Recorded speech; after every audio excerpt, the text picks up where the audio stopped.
Good morning. Today I want to talk to you a little bit about conflict. Conflict is defined as a clash of opposing wishes or needs that sometimes results in a serious disagreement or argument. Do you have conflict in your life?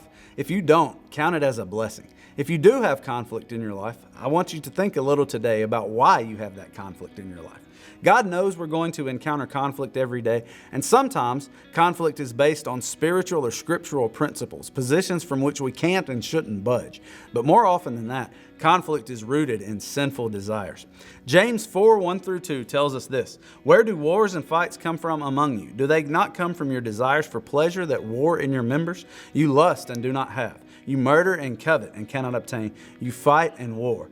When you think about your personal conflict that you're having, do you even know why? Is it because of a scriptural principle, or is it because of sin that you have in your life? If I had to guess, I would anticipate that a lot of your conflict is probably because people don't think about things the way that you think they should, or people don't act the way that you think they should.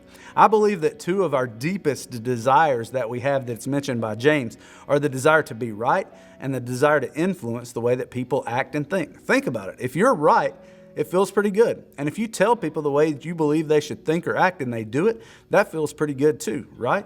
The problem is that other people have those same desires to be right and to exert influence. And when our desires and their desires meet, bam, we have conflict. Now, conflict in and of itself is not a sin, but it can lead to sinful actions and words sometimes. The Bible has a prescription for resolving conflict, but that takes a lot of courage. And we're going to be talking about courage in a later session. For today, while you're fasting and praying, ask God to show you the source of your conflict and ask God to forgive you of any sin that might be the root of it.